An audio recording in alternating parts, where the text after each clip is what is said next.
Hi అండి. నమస్తే. నేను మీ కళ్యాణి. ఈరోజు వీడియోలో మంచి healthy and tasty summer special drink కర్బూజాతో షర్బత్ చేసి చూపిస్తున్నానండి. చాలా సింపుల్ చేసుకోవడము. టేస్ట్ అయితే చాలా చాలా బాగుంటుంది.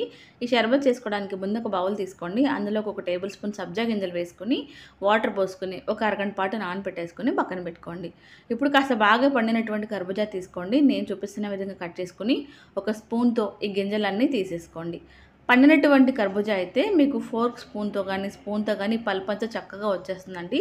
లేదు అంటే మీరు నైఫ్తో అయినా ముక్కలు కట్ చేసుకోవచ్చు, అది మీ ఆప్షను. ఇలా తీసుకుని పల్పుని ఒక మిక్సీ జార్లో కానీ ఒక బ్లెండర్లో కానీ ట్రాన్స్ఫర్ చేసుకోండి. వాటర్ పోయకుండా వీలైనంత మెత్తగా స్మూత్గా మిక్సీ పట్టుకోండి. అవసరం అనుకుంటే కొద్దిగా మిల్క్ యాడ్ చేసుకుని మిక్సీ పట్టుకోండి. ఇలా చేసుకుని స్మూతీని పక్కన పెట్టుకోండి. గార్నిషింగ్ కోసం కొన్ని కర్బూజా ముక్కలు కూడా సన్నగా తరుక్కొని పక్కన పెట్టుకోండి. ఇప్పుడు అడుగు కాస్త మందంగా ఉన్న గిన్నెని తీసుకోండి. ఇందులోకి ఒక పావు కప్పు వరకు పెద్ద సైజు సగ్గుబియ్యం తీసుకోండి. ఇవైతే చాలా బాగుంటాయి. ఒకసారి శుభ్రంగా కడిగి గిన్నెలోకి వేసుకోండి. అదే కప్పుతో ఒక కప్పు వాటర్ పోసుకుని స్టవ్ ఆన్ చేసుకుని స్టవ్ పైన పెట్టుకుని లో ఫ్లేమ్ మీద ఒక 70 to 80% ఉడికేంతవరకు ఉడికించుకోండి. ఇలా ఉడికిన తర్వాత అదే కప్పుతో 2 కప్పుల వరకు పాలు పోసుకుని పాలల్లో కూడా సగ్గుబియ్యం చక్కగా ఉడికి ఒక పొంగు వచ్చేంత వరకు బాగా ఉడకనివ్వండి. లో ఫ్లేమ్ మీద కలుపుకుంటూ. కొంతమందికి సగ్గుబియ్యం బాగా ఉడికించుకుని వడపోసే స్టైనర్తో వడపోసుకుని డైరెక్ట్గా వేసుకుంటారండి. మీకు అలా కన్వెంట్ ఉంటే అలా వేసుకోండి, ఇలా కన్వెంట్ ఉంటే ఇలా చేసుకోండి, అది మీ ఆప్షన్ అండి.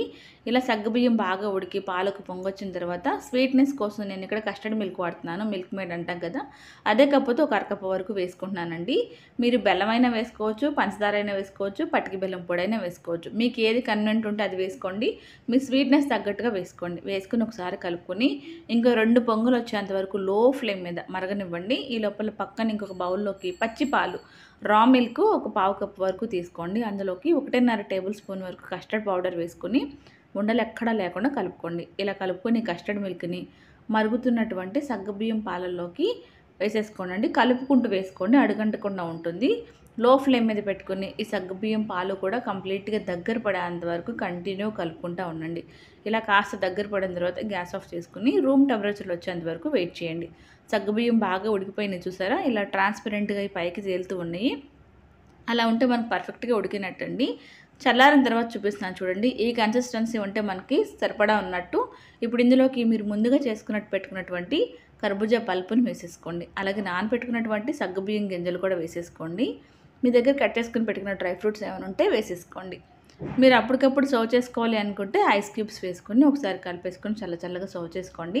లేదు మాకు కాస్త టైం ఉంది అనుకుంటే ఒక 2 hours పాటు ఫ్రిడ్జ్లో పెట్టుకొని చల్లగా సర్వ్ చేసుకోండి. అంతే అండి, ఎంతో టేస్టీగా ఉండే కర్బూజా షర్బత్ అయితే రెడీ అయిపోయింది. చల్లగా సర్వింగ్ గ్లాస్లో సర్వ్ చేసుకుని పైనుంచి మీకు నచ్చిన డ్రై ఫ్రూట్స్ వేసుకోండి. అలాగే కట్ చేసుకుని పెట్టుకున్న కర్బూజా ముక్కలు కూడా వేసేసుకోండి.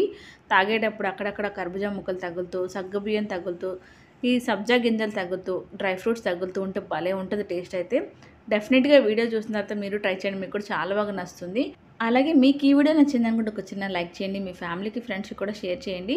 ఇలాంటి మంచి రెసిపీస్ చూడాలనుకుంటే మన ఛానల్ తప్పకుండా సబ్స్క్రైబ్ చేసుకొని ఫాలో అవ్వడం మాత్రం మర్చిపోకండి. Thank you.